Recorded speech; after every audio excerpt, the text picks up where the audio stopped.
In this tutorial, we will learn how to mask with text in Adobe Premiere Pro. Here, I have one clip. Then go to the Graphics tab and select New Layer. Choose Rectangle.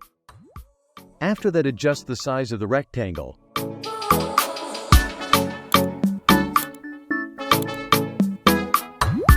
Then extend the rectangle layer to match the video.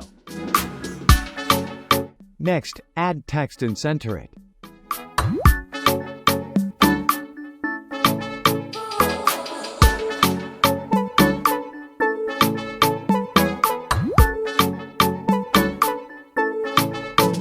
Then select the shape layer and reduce its opacity by 50%.